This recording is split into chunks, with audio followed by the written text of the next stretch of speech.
50,000 होता था तो मेरे माँ बाप भाई बहन मुझे जबरदस्ती 10,000 देते थे, मेरे से कभी हिसाब नहीं मांगा।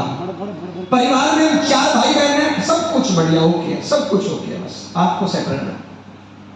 परिवार में हम 4 भाई बहन हैं, मैं सबसे छोटा हूं। घर वालों ने पढ़ाई लिखाया, मैं पढ़ाई में बीएससी एलएलबी हूं, बताने को मैं एडवोकेट वकील हूं। पढ़ाई के टाइम में जूडो कराटे का नेशनल प्लेयर रहा हूं, मेरे बहुत से स्टूडेंट नेशनल प्लेयर रहे हैं। मेरी घरवाली का नाम मंजू है, मैं बीएससी एलएलबी हूं, मेरी घरवाली पढ़ाई में BA LLB double MA BEd है, अभी भी कुछ पढ़ती लिखती रहती है। 20.5 साल पहले हमारी शादी हुई, दोनों ने श्रीगंगानगर डिस्ट्रिक्ट कोर्ट में वकालत शुरू करी और ठीक उसके 2.5 महीने बाद हमें ये आरसीएम सिस्टम मिल गया। आरसीएम सिस्टम जब पहली बार बताया जाता है तो 90% लोगों के समझ में नहीं आता है, बात ऊपर से निकल जाती है। लेकिन आप लोगों की दुआ आशीर्वाद था कि मुझे आरसीएम समझ में आया, आज आपको समझने का प्रयास करना है साहब। 90% लोगों के समझ में क्यों नहीं आता है? क्योंकि इस बिजनेस में 4 कमियां हैं। कमी क्या है? नंबर 1, पहली कमी, यह बिजनेस चलकर अपने घर पे आता है। आपके घर पे कोई ना कोई पनाह लेके आया नहीं आया?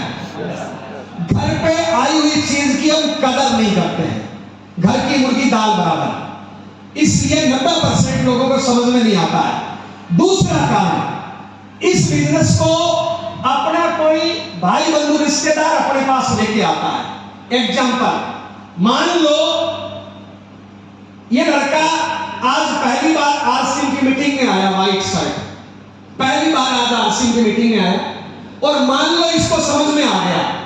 अब ये क्या करेगा? आज ज्वाइन करेगा और कल आपके पास बिजनेस लेके आएगा, आएगा नहीं आएगा? आप इसको अच्छा भाई, अच्छा स्टूडेंट, अच्छा दोस्त, अच्छा बेटा मानते हो, क्या इसको बिजनेसमैन मानते हो? क्या आप क्या करोगे? इसकी औकात देखोगे, आपके दिमाग में क्या आएगा?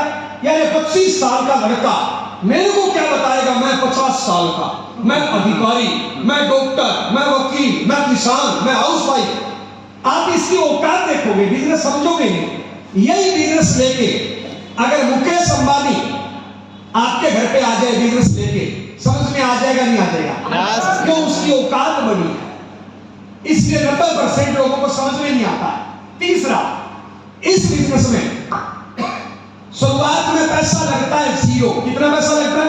0। इसलिए लोगों के समझ में नहीं आता है। लोग बिजनेस में किसको मानते हैं? जिसमें 10, 20, 50 लाख पहले फंसाओ, इनकम आए नहीं आए, धूप बत्ती करके 12 घंटे बैठो, होटल खोलो, ढाबा खोलो, स्कूल खोलो, कॉलेज खोलो, दुकान खोलो, फैक्ट्री खोलो, उनमें खुलता बाद में है, पहले 20, 30, 50 लाख फंसाना पड़ता है। इनकम नहीं आए तो भी धूप बत्ती करके 12 घंटे बैठना पड़ता है। यस या नो? लोग उसको बिजनेसमैन मानते हैं। आरसी में पैसा कितना लगता है? 0। इसलिए लोगों की समझ में नहीं आता है। लोग ज्वाइन करने के बाद भी सीरियस नहीं होते हैं। दुकान में सीरियस क्यों होते हैं? क्योंकि 40 लाख फंसाया, 10 लाख बैंक से लिया, 10 लाख बापू से लिया, 10 लाख घरवाली का सोना गिरवी रखा, 10 लाख ससुराल से लिया, 10 लाख दोस्तों से लिया, 50 लाख फंस गया। 50 लाख का ब्याज शुरू हो गया, दुकान का किराया शुरू हो गया, लाइट पानी का बिल शुरू हो गया। आदमी पहले दिन ही सीरियस हो जाता है, बल्कि शुरू करने से पहले ही सीरियस हो जाता है, क्योंकि शुरू करने से पहले ब्याज लगना शुरू हो जाता है। आरसी में पैसा कितना लगा? 0। तो लोग सीरियस नहीं होते हैं। चौथा कारण, आरसी में शुरुआत में इनकम आती है 0। कितनी? 0। जैसी भाई पहले महीने इनकम कितनी आई आरसी में? जय किसी 449। राकेश भाई पहले महीने आरसी में इनकम कितनी आई? 749। लोग 700 रुपए की पुड़िया खा जाते हैं। भाई ये आदमी नौकरी पे जाए, पहले महीने 5-10 हजार कमाएगा नहीं कमाएगा? आरसी में पहले महीने 700 रुपया, तो घरवाली भी ऐसे देखती है कौन सा धंधा करेगा? क्योंकि आदमी आरसी करता है ना तो टाई लगा के घर से निकलता है, तो माँ बाप क्या सोचते हैं? लाख 2 लाख तो आएंगे, और पहले महीने इनकम आती है 300, 500, 70, 72, 80। मेरी 3 महीने तक आई थी 0, तो घर वाले ऐसे टेढ़े देखते हैं। आपको भी देखते होंगे। यस, ये 4 कमियां हैं। आरसी में 2, 4, 5 साल धैर्य रखना पड़ता है। आरसी आरसीएम उसी को समझ में आती है जिसका विजन क्लियर हो जाता है, जिसको प्लान समझ में आता है, जिसको आरसीएम का भविष्य नजर आ जाता है, वही आरसीएम कर पाता है। आप लोगों की दुआ आशीर्वाद था, आप लोगों का दुआ आशीर्वाद रहा कि मुझे ये चारों कमियां नजर नहीं आई, मुझे प्लान समझ में आया, भविष्य समझ में आया, विजन समझ में आया। 24 अगस्त 2002 को मैंने आरसीएम ज्वाइन किया, इस सिस्टम में काम करना शुरू किया। पहले 3 महीने तक इनकम जीरो।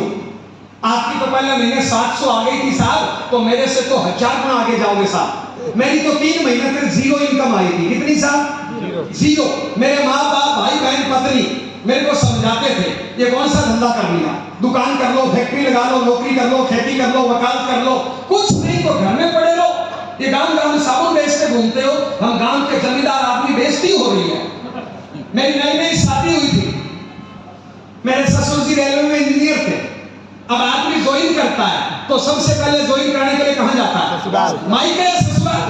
मैं पहले मायके गया, घर वालों ने टाइट कर दिया, अगले दिन ससुराल चला गया। गांव में उनके मेरे ससुर जी rail coach factory Kapurthala Punjab, जहां पे रेल का डिब्बा बनता है, वहां पे नौकरी करता था। मैं उनके गांव में चला गया।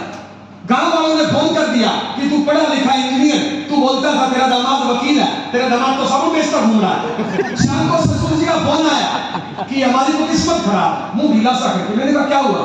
बोले हमारी तो नाक कट गई।